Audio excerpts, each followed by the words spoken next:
नमस्कार मित्रों। भारत के आईपीएल की सबसे ज्यादा लोकप्रिय टीम यानी कि चेन्नई सुपर किंग्स, जो कि भारत के आईपीएल की सबसे ज्यादा सफल टीमों में से एक है, जिसने 5 बार आईपीएल के कप को उठाया है।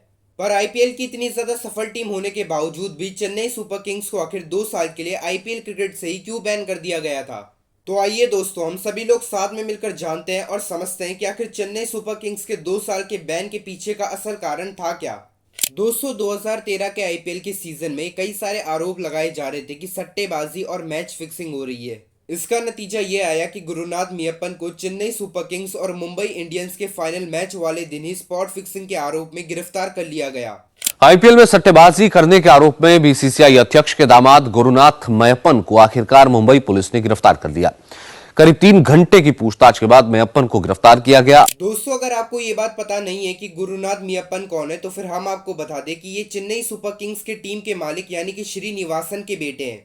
दोस्तों, इस मामले की शुरुआत होती है जुलाई 2015 में, जब भारत के सुप्रीम कोर्ट ने 3 मेंबर कमेटी को बनाया, जो कि हमारे पूर्वीय चीफ जस्टिस RM लोधा के अंडर में काम कर रहे थे और इन्वेस्टिगेट कर रहे थे।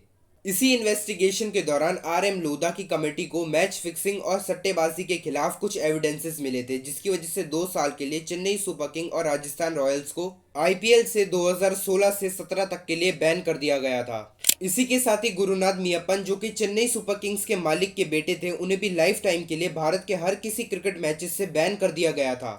और बैन हो जाने के बाद भी गुरुनाथ मियप्पन को एक बहुत ही बड़ा घाटा हुआ था, क्योंकि वो क्रिकेट के सट्टे में तकरीबन 60 लाख रुपए जो थे वो हार गए थे। इस मैच फिक्सिंग और सट्टेबाजी के चक्कर में गुरुनाथ मियप्पन को तकरीबन 10 दिनों के लिए जुडिशियल कस्टडी में क्रिमिनल चार्जेस के अंडर में रहना पड़ा था। पर दोस्तों, अब हमारे सामने एक बहुत ही बड़ा सवाल ये उठकर आता है, क्या चेन्नई सुपर किंग्स के सारे क्रिकेट प्लेयर्स जो थे वो इसमें शामिल थे? क्योंकि 2013 में चेन्नई सुपर किंग्स के कप्तान यानी कि महेंद्र सिंह धोनी ने कहा था कि अगर आपको कभी भी मैच फिक्सिंग करनी है आईपीएल के मैचेस में, तो फिर उसमें आपको टीम के मेजॉरिटी के मेंबर्स का सपोर्ट होना चाहिए। और ये सभी चीज़ें दोस्तों हमें एक चीज़ तो बहुत ही बढ़िया तरीके से समझा देते हैं कि चेन्नई सुपर किंग्स के मैच फिक्सिंग स्कैंडल के बारे में चेन्नई सुपर किंग्स के ज़्यादातर प्लेयर्स को अच्छी तरह से सबको ही पता था। दोस्तों, इस सब के साथ ही महेंद्र सिंह धोनी ने यह भी कहा था कि आज के समय में मैं जो कुछ भी हूँ वो सिर्फ क्रिकेट की वजह से ही हूँ, और व्यक्तिगत रूप से जो सबसे बड़ा अपराध मैं अपनी जिंदगी में कर सकता हूँ वो किसी की हत्या नहीं बल्कि मैच फिक्सिंग है। महेंद्र सिंह धोनी ने यह भी कहा था कि सबसे बुरी बात मैच फिक्सिंग के लिए ये है कि ये मुझ तक ही सीमित नहीं है, और अगर मैं भी इसमें शामिल हूँ तो फिर ये मुझ पर बहुत ही बड़ा प्रभाव डालेगा।